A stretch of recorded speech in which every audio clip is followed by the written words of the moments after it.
Hello everyone, welcome back to commerce classes. हम अपनी classes में बिज़नेस स्टडीज़ और अकाउंटेंसी के सब्जेक्ट्स को कवर कर रहे हैं क्लास 11th के। बिज़नेस स्टडीज़ के हम सेकंड चैप्टर पे हैं फॉर्म्स ऑफ बिज़नेस ऑर्गेनाइजेशन। इससे पहले वाली वीडियो में हमने पढ़ा था कि पार्टनर्स मतलब कितने टाइप्स के फॉर्म्स होते हैं और हम पार्टनरशिप पे थे। पार्टनरशिप में हमने टॉपिक कवर किया था पहले कि कितने टाइप्स के पार्टनर्स होते हैं। टाइप्स ऑफ पार्टनर्स हमने पढ़ा था इससे पहले वाली वीडियो में। आज वाली वीडियो में हम देखेंगे कि फॉर्मेशन कैसे होती है इस पार्टनरशिप फर्म की, ये पार्टनरशिप फर्म बनता कैसे है, क्या क्या किस किस चीज़ों की इसमें ज़रूरत होती है, क्या क्या इसमें करना पड़ता है। ठीक है, तो आज हम फॉर्मेशन ऑफ पार्टनरशिप फर्म के बारे में पढ़ेंगे। और अगर अभी तक आपने मेरे चैनल को सब्सक्राइब नहीं किया है तो प्लीज़ मेरे चैनल को सब्सक्राइब ज़रूर कर लीजिएगा। तो चलिए वीडियो में आगे बढ़ते हैं। फॉर्मेशन ऑफ पार्टनरशिप के बारे में आज हम पढ़ेंगे। इससे पहले वाली वीडियो में हमने टाइप्स ऑफ पार्टनर पढ़ा था। कैसे बनता है एक partnership firm. A partnership firm is formed when 2 और more persons enter into an agreement to form a partnership firm. जब 2 या 2 से ज़्यादा पर्सन एंटर करते हैं किसी भी एग्रीमेंट के थ्रू एक पार्टनरशिप फर्म बनाने के लिए। जैसे मान लीजिए उन्होंने कोई भी एग्रीमेंट कर लिया।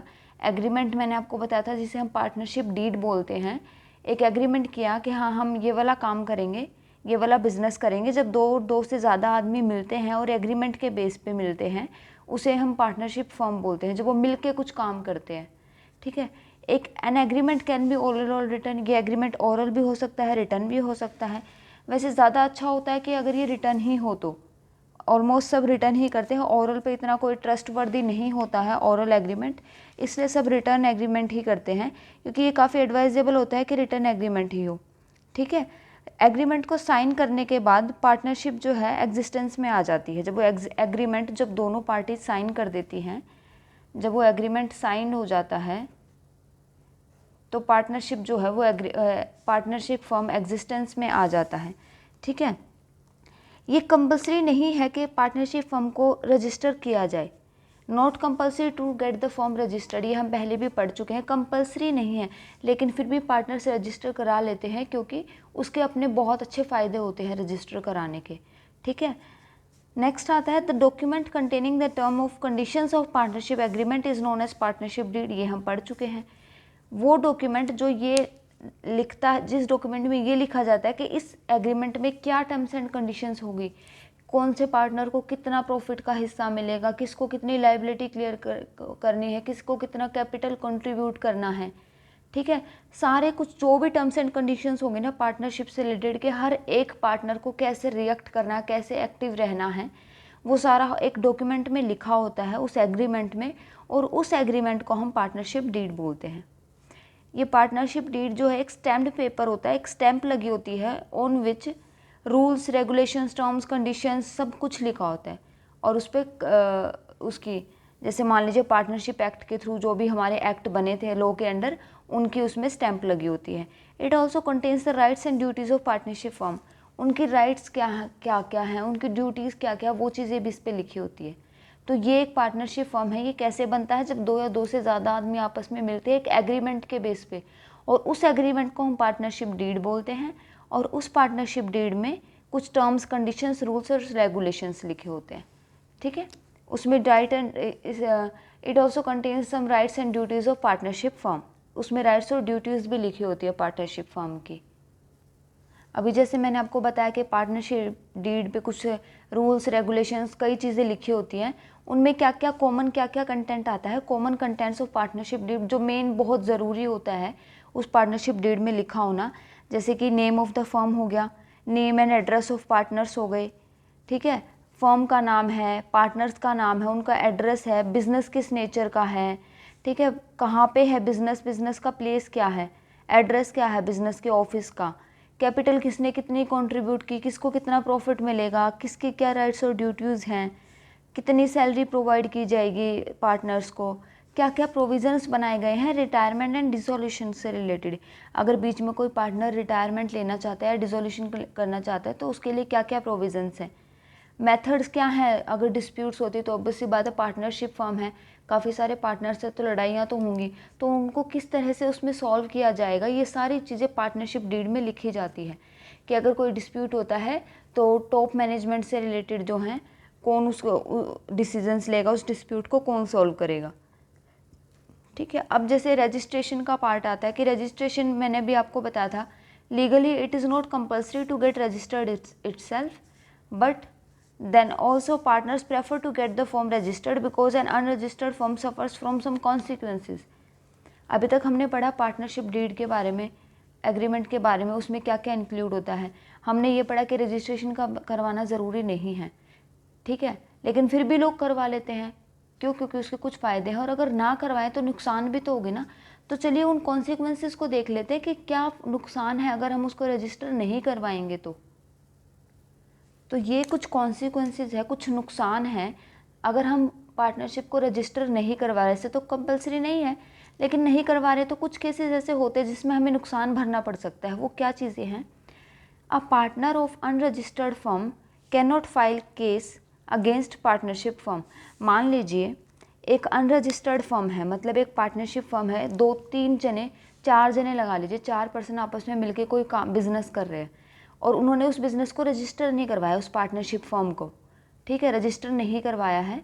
तो क्या होगा, उनमें से कोई भी एक पार्टनर उस पार्टनरशिप फर्म के अगेंस्ट कोई भी केस फाइल नहीं कर सकता कोर्ट में, क्योंकि वो रजिस्टर्ड ही नहीं है। तो वो केस कैसे फाइल करेगा, है ना?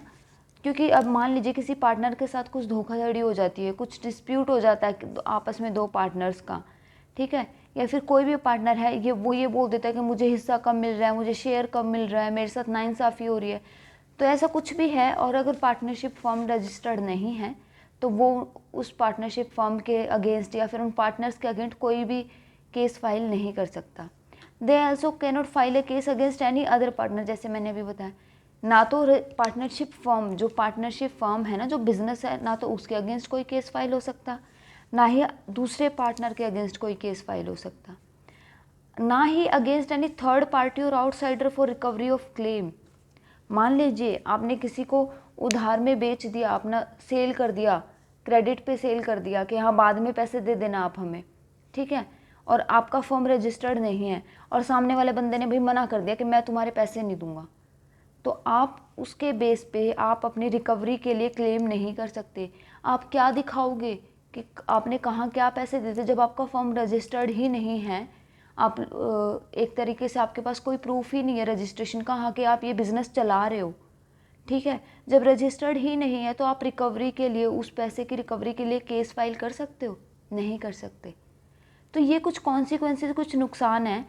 इन नुकसानों से बचने के लिए ही सभी पार्टनर्स क्या करते हैं, अपना रजिस्टर करवा लेते हैं। ज़रूरी नहीं है बट करवा लेते ताकि नुकसान ना हो कोई भी, ठीक है। अब रजिस्ट्रेशन करवाना ही है, करवा रहे हैं सब फ़ायदे के लिए, तो उसका कुछ प्रोसीजर होता है कि कैसे करवा सकते हैं रजिस्ट्रेशन।